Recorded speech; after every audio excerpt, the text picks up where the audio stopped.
Olá, bando de mãozinho estudioso, bem-vindo a mais um LES, a sua lição da Escola Sabatina em áudio. Estamos aqui no segundo trimestre de 2016 com o tema O Evangelho de Mateus. E vamos lá, que dia é hoje? Calendário Ambulante informa, hoje é quinta-feira, 21 de abril. E temos agora também o nosso verso temático da semana, vamos lá? Mateus 9:5. Pois o que é mais fácil? Dizer ao paralítico, perdoados te são os teus pecados, ou levanta-te e anda? Vamos começar hoje lendo Mateus, capítulo 8, dos versos 18 a 22. E o que Jesus disse a respeito daquilo que significa segui-lo. Vamos lá? Mateus, capítulo 8, versículo 18 ao 22. Jesus põe à prova os que querem segui-lo. Vendo Jesus muita gente ao seu redor, ordenou que passasse para outra margem. Então, aproximando-se dele um escriba, disse-lhe: Mestre, segui-te para onde quer que fores. Mas Jesus lhes respondeu: As raposas têm seus covis, e as aves do céu ninhos, mas o Filho do Homem não tem onde reclinar a cabeça. E outro dos discípulos lhe disse: Senhor, permita-me ir primeiro sepultar meu pai. Replicou-lhe, porém, Jesus: Segue-me e deixa os mortos o sepultar os seus próprios mortos. Bem, realmente alarmante, mas é interessante o que esses versos passam, porque primeiro, quando ele fala para um escriba que ele não tinha onde repousar, ele estava dizendo também para muitas pessoas, porque o que acontecia naquele tempo? Jesus estava cercado por uma multidão, Jesus tinha os discípulos, os escolhidos, mas ele tinha também uma multidão que seguia, que não eram os mais próximos, mas eram aqueles que seguiam aquele homem sábio que passava por aí fazendo milagres. As pessoas se dedicavam a segui-lo, às vezes se aglomeravam nas entradas das cidades para recebê-lo e acompanhavam ele todo o seu trajeto também. Então, o que acontece? O escriba era um homem doutor da lei, ele era um cara letrado, ele era alguém que estudava e ele fazia as cópias dos livros, dos rolos das leis, seja tanto para fins eclesiásticos quanto para fins políticos, sociais também. Então, era um homem letrado. E o que acontecia muito com esses homens letrados é que eles tinham entendido a promessa, muitos deles, que também vinha um rei. Então, Jesus estava dizendo muito ali que olha, se você está achando que vem comigo, você vai ganhar alguma coisa com isso, você vê essa multidão, você acha que eu estou arrecadando dinheiro dessa multidão aqui para fazer uma fortuna, se você acha que eu vou ser um sábio rico no futuro, ou você acha realmente que eu vou, como os fariseus, que eu vim aqui para ser um rei e destronar César, como eles acusaram Jesus nos seus últimos dias, eu não sou esse cara, eu vivo de pobreza, é disso que eu vivo. Então ele dá uma lição pra gente ali do ponto de você não deveria colocar as coisas, se você quer a Jesus, você não deveria pensar, eu quero a Jesus, mas eu quero tudo que o mundo pode me dar, todos os benefícios. Eu quero a Jesus. Se mais coisas vierem com isso, amém. E depois o segundo homem ali, que é uma dificuldade absurda a gente entender, porque o homem fala assim, deixa eu enterrar meu pai, deixa eu ir lá, meu pai deve ter morrido, né? E então deixa eu lá enterrar meu pai, eu já volto. Só que é estranho, porque realmente Jesus, ele não ficava... Bem, a gente tem que entender que os caminhos das pessoas naquele tempo, eles não pegavam um carro, um avião e iam para outro lado do mundo. As pessoas caminhavam e uma multidão seguia, então o passo era lento, o ritmo era lento. Não daria tempo dessa pessoa participar de um enterro e voltar? Então a gente já vai ver isso, porque a lição aborda isso aqui no texto um pouco para frente, a história especial desse homem aí que disse que queria sepultar o pai. Jesus falou para ele deixar os mortos cuidarem dos mortos. A gente já vai entender um pouquinho mais.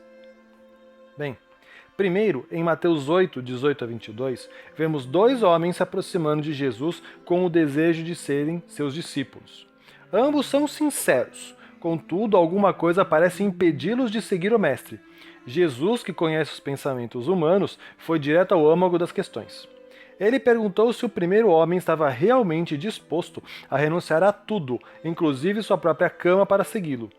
Isso não significa necessariamente que os seguidores de Jesus devem perder todas as posses terrestres, mas simplesmente que eles devem estar prontos a perdê-las. Jesus então perguntou ao segundo homem se ele estava verdadeiramente disposto a colocar a Cristo acima de sua família. À primeira vista, suas palavras para o segundo homem parecem muito duras. Tudo o que ele queria era ir sepultar o pai. Por que ele não podia fazer isso primeiro e depois seguir a Jesus? Especialmente quando na fé judaica, garantir um sepultamento adequado para os pais era considerado obedecer ao quinto mandamento. Contudo, alguns intérpretes argumentam que o pai do homem ainda não estava morto, ou mesmo perto disso. Em vez disso, o homem estava basicamente dizendo a Jesus: deixa-me ir resolver todos os meus problemas familiares lá com meu pai, e então te seguirei. E por isso ele respondeu de modo firme. Outro chamado ao discipulado foi feito a Mateus, um desprezado coletor de impostos, como você pode ler em Mateus 9, versos 9 a 13.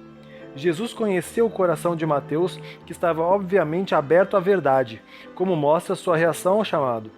Jesus certamente conhecia o tipo de reação que produziria seu chamado a alguém como Mateus, e isso ocorreu como o texto revela.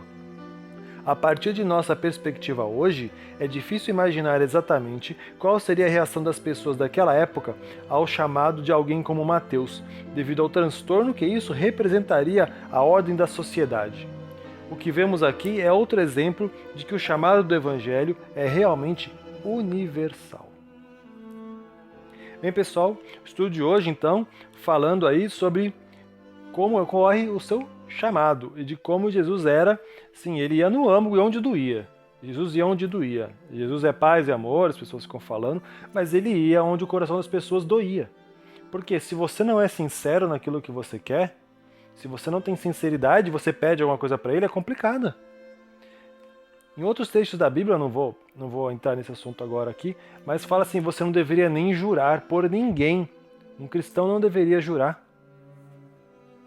O cristão tem que pensar muito quando ele faz um pacto, quando ele promete uma coisa para Deus, porque aquilo que foi prometido terá que ser cumprido. Tem casos de personagens na Bíblia que ele prometeu, não se sabe por quê, de alegria por uma grande conquista, que a primeira pessoa que entrasse na cidade ele ia sacrificar e entrou o filho. Entende? A gente tem que pensar na nossa sinceridade de seguir a Deus. Se você vai seguir com meio coração, meu amigo, eu sinto muito. Você não vai seguir. E não é porque Jesus não te aceite porque vai seguir. É simplesmente porque você não vai conseguir seguir. Não quer dizer que se você hoje está se decidindo que você deve largar e desistir. Mas quer dizer que você tem que tomar uma decisão. Eu talvez não tenha capacidade, talvez eu não sinta que eu possa agora, mas eu tenho que seguir, eu tenho que ficar próximo para que pelo menos algum dia eu possa conseguir realmente cumprir aquilo que Jesus pede de mim. Se eu não tenho força hoje, se você se afasta, você se perde. Se você se ajunta, você pode um dia ter. Qual a esperança que você tem? Jesus fala da cura dos nossos pecados. Foi o que a gente conversou ontem aqui no Lesa. Então, se você acredita nisso, você precisa de mais motivo para ter esperança? Bem, pessoal, terminando o estudo de hoje, é o ano bíblico, não se esqueçam, 2 Reis, capítulo 2 e 3, ok? Livro de 2 Reis, capítulos 2 a 3. Ok, pessoal? Um grande abraço, uma boa leitura e até amanhã. Os Lesas dessa semana foram gravados com a participação de narração Ana Paula Salles e Ronaldo Salles, uma realização da Igreja Adventista do Sétimo Dia de Americanópolis. Não deixe de conferir todo o material no YouTube, canal Ronaldo Salles.